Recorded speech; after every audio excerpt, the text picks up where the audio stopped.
karma is a glitch. It's your boy Icon back with another Disney Plus Marvel review for you, episode 5 of that Ironheart. And before we get started, hit that notification bell, like it, or subscribe. Check out my other videos, my other reviews for Ironheart. And let's get started because I got a lot to say about the opening of this episode, which I did enjoy. The episode starts with Natalie parading around in the iron suit, and she's watching old video footage of the real Natalie and of Riri. You know, when they were talking about what they wanted to be when they grow up and how much she loves Chicago. So while she's doing that, the members of Parker's gang, Parker put his plan into effect where he's basically coming after Riri, and he sent the goons to go after Riri.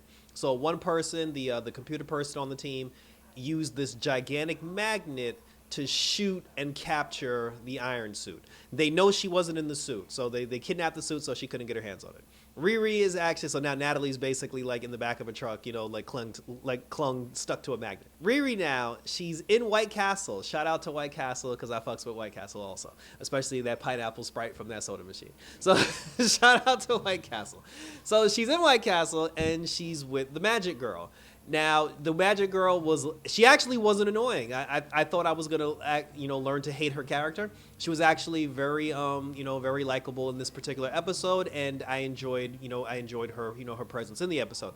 She still looks ridiculous wearing that ski hat in the summertime, but c'est la vie. She's telling her, she's just like, oh, Damu and the magical power, and you can't stop magic with magic, and you got to do something, and, they're basically having a conversation, because Riri's still not 100% sold on magic, and the girl basically trying to tell her, she's like, look, like, this your ass, like, you need to come up with something, otherwise you're gonna get your ass beat by all this magical mumbo jumbo.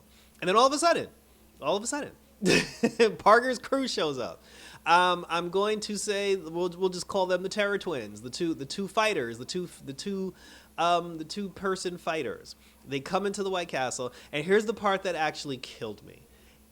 They come into the White Castle, and they're just like, oh, everybody get out, we're closed. And then, they basically scare everybody, and all the people start running out of the White Castle. They beat up this one guy, and then everybody fled. Now, the problem is, first of all, right out the gate, if you're the staff that works at this White Castle, why have you not called the police? They didn't have guns. They didn't have knives. They only physically threatened one particular customer, like with actual bodily harm. Everything else was just verbal. Why were the police not called? And then the Magic Girl, she was just like, oh, are you going to be okay? And then Riri was like, yeah, get out of here. I got this. You know magic. Like, magic. Why did you leave?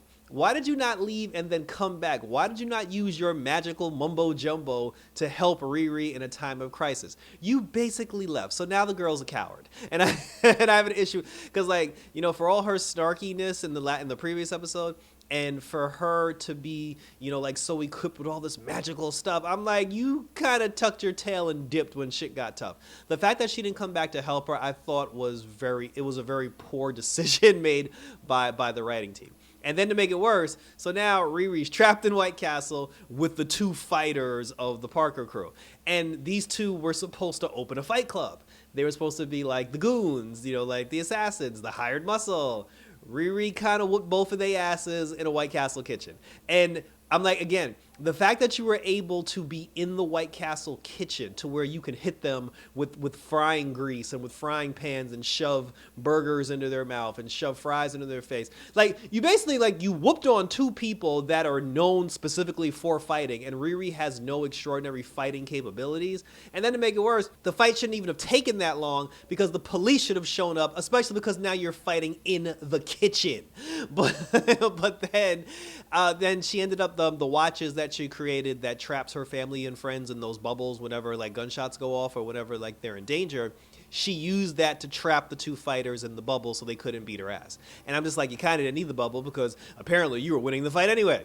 So now that she got the two of them trapped in the bubble, now here come the crazy black girl with the bombs and the explosives and everything. So the two now my whole thing is she ran from this girl. So the two fighters, the two actual fighters, you took them on fisticuff style. style, and you manage to beat the two fighters that you do not have the physical and the skilled capabilities to defeat them. You beat the two of them, but the girl that throws bombs, who you actually could take in a fight, that's the one you run from. So she's running from the bomb girl, and then she tells the bomb girl, she was like, damn, I thought we was cool. And she was like, oh, but you killed John. And then she was just like, yeah, but Parker, he killed Rampage. And then she was like, that's a lie. She was like, no, look it up, he killed Rampage. So all that talk about us being family was bullshit. And she's like, I'm still gonna kill you, girl. And then the two of them, like, you know, they basically ran from me. They played hide and seek the entire time. Riri ended up like busting her in the chest with a rocket or something like that.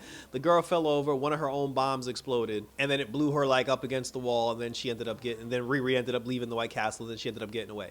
So the suit, Natalie managed to get out of the suit, you know, she managed to get out of the suit, and then when the other person was coming, you know, because they were transporting Natalie to the White Castle. When the person was coming in the truck, Natalie basically busted out of the truck. She jumped into the suit, and then when Riri got into the suit, she punched the truck, flipped it over, and then the person basically like crashed and burned. When they got out of the truck, they looked at Riri. Riri was like, Riri's in the suit now. She was like, come on, you want to fight? You want to do this? And then they was like, nah, like I'm good. And then they just walked away. I'm like, you weren't bleeding. You didn't have a broken arm. Like your leg wasn't disfigured. You just flipped over in a truck and you just walked away from a non-confrontational situation with Riri. I was like, that's cap. But then after that, you know, then Riri was talking to Natalie again. They was like, yeah, where the hell were you? Then it was like, I got snatched up. And then they were just like, shit, we got to dip because there's some problems. Her and Natalie got into an argument, and then Natalie was basically like, yo, fuck this, I'm going to sleep. So she dipped, and she left the suit and basically went back home into the computer. And then that brings in good old Ezekiel, the artist formerly known as Average Joe.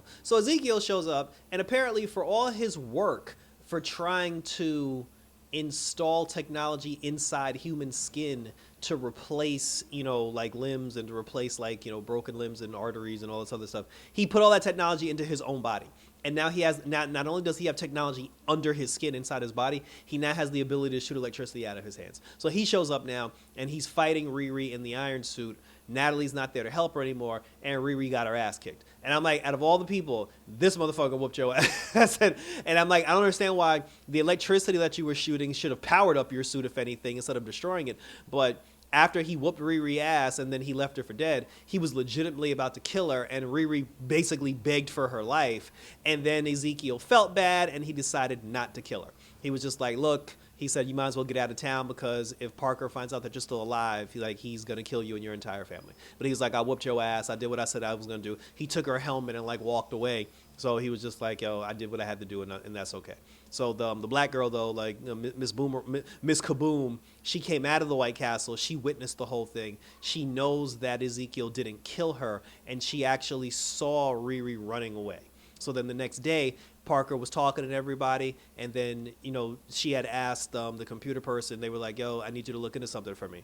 When Parker was talking to them, and they was like, does anybody have questions about the job? She was like, yeah, I got a question. Why did you kill Rampage? Now, before that, Parker had asked Ezekiel if he wanted to join the crew, and Ezekiel said no, but he was like, don't worry, we'll be seeing each other again. So now he's being confronted with the fact that he killed Rampage, and then he was, you know, he didn't even answer. Like, he didn't even answer. He was just like, oh, this is what y'all do to me, and then he's like, y'all turning your back on me. And then she was like, you turned your back on us because you killed Rampage, and he was supposed to be family. He was supposed to be one of us. And then Parker got mad and basically like he attacked everybody, and then he was just like, oh, for this disloyalty, get the fuck out of my house. So he fired all of them, and all of them left. And then, you know, the black girl was like, oh, this is what we get, so much for loyalty, and then they all dipped. So now that I thought she was going to join Riri in the garage later on, but that didn't happen. So Parker ain't got no crew no more. So now he goes back to Ezekiel, and then come to find out, Parker was the one responsible for the technology that got put inside of Ezekiel. But he booby-trapped it, I guess, by magic. He booby-trapped it to the point where Parker actually controls Ezekiel now, and Ezekiel works for him. If he tells Ezekiel to jump, he says how high, he makes him jump. He tells him to move, he moves. So he's basically controlling his every move, and Ezekiel works for him. Ezekiel's been tricked, and now he's Parker's puppet.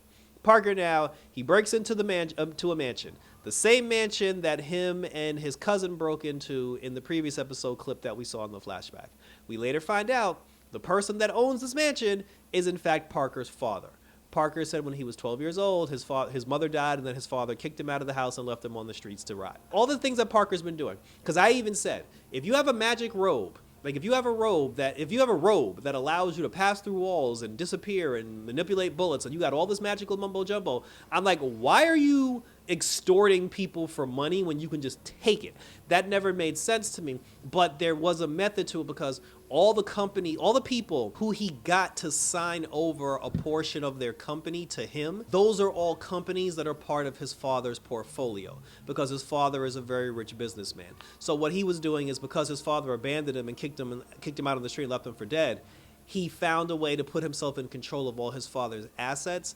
He's basically now a partner. It's almost like him taking back his family heritage. So yes, it would be easier if he just robbed his father blind, destroyed his companies, went into the bank and just stole all of his money. But the problem is it's personal to him. So he feels like the family fortune that should have been his that he never got, he's now going to take it and take it from his father. And he even told his father, he said, sign away, like your remaining shares, like all your assets, like your house, your cars, like sign over all your intellectual property to me, and then get the fuck out of my house. And then his father didn't want to die, so he signed the paper. And his dad told him dead ass, he was like, yo, I ain't want you, that's why I got rid of you. So I was like, oh, that means your mom was probably a whore. But then he didn't want to die, so he signed his life away. And then, he left his son's house. And now his son is sitting on the throne. He got Ezekiel in the front yard as his bodyguard, and now he chilling. Riri now, she crawled back home. She went to go talk to her mama. Her mom brought her to her stepfather's old car garage.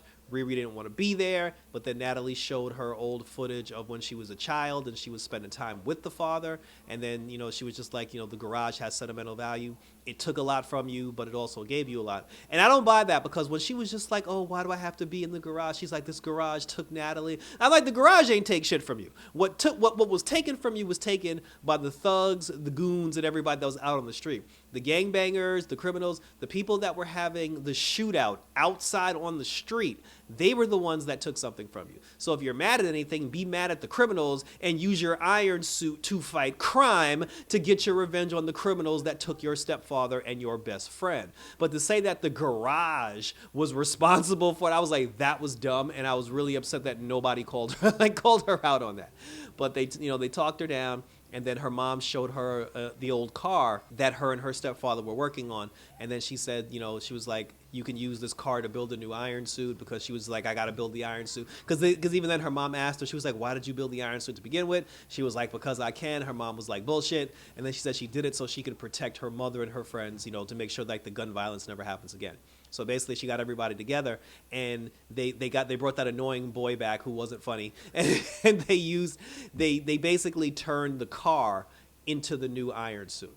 They brought back the magic girl, the daughter, because Riri said in order for her to stop Parker, she's gonna have to fight magic with magic, and she wants the daughter to use some magical mumbo jumbo to create a power source strong enough to power the Ironheart suit. They bring back the brother. Her and the brother have a nice conversation. And then the brother is like, look, I'm still not comfortable with my sister being here. But he was like, hey, if you need me, I'm here for you. And then we can all work on the suit together. So they all work on the suit. They build a new iron suit. The suit looks beautiful. It's great. Love the color. Love everything. Now, the magic daughter, she's about to use her magical mumbo jumbo to power the suit for life. But she did say, when you use magic, magic comes at a price. So when magic is given, magic also has to take something away. When she powered the suit using magic, the magic in the suit, basically the magic basically said, there's no room for us and the AI. So if you want magic to power this suit, Natalie got to go. And the suit and the magic basically kicked Natalie out of the suit. Riri tried to upload her into the computer before that happened, but it didn't take. And then Natalie disappeared, and now Natalie's presumably gone. Obviously, that's probably not going to be the case. There's probably a backup of her somewhere, but but that was the whole thing. Like, the magic basically was just like, nah, you can't have the AI and the magic. Like, bitch, you got to pick one. But so that was it. So that was the price that she has to pay to have her suit powered by magic. I'm like, you still could have went to Shuri. That would have that wouldn't have been a problem. But here we are now. So it's like, so now the Parker crew, they're out in the wind. Parker is now sitting on the throne. He's filthy rich with Ezekiel as his bodyguard in his daddy mansion. Riri has her new suit that's powered by magic. The two of them are now going to fight for whatever reason. And for the love of God, thank you for tuning in. See, the crazy thing is Parker's not actually doing anything now because everything Parker's doing right now has nothing to do with Riri. So it's almost like Riri's basically going to go pick a fight with him just because. Because like there's really like Parker didn't hurt anybody in her family. Yeah, he tried to kill you, but it didn't work. So unless you're just mad and trying to get revenge that he tried to kill, I'm just like, why are you going after him now? There's really no reason for you to go after him. But share your questions, comments, and concerns, and let's continue to talk about it. So what did you think of this particular episode of Ironheart? What did you think about the White Castle fight scene? Do you agree with me? Do you disagree with me? Share your thoughts and let's talk about it. Check out my previous videos for Ironheart that's up on my YouTube channel. Check out my other reviews, like other content on my channel. Check me out on X, on Instagram, on TikTok, where you can leave your questions, comments, and concerns. And I'll be right back to do the final episode 6, as we conclude Ironheart. So that was it, guys. So thanks for tuning in. So to the final episode of Ironheart. Take care. And until then, as always, we're out this.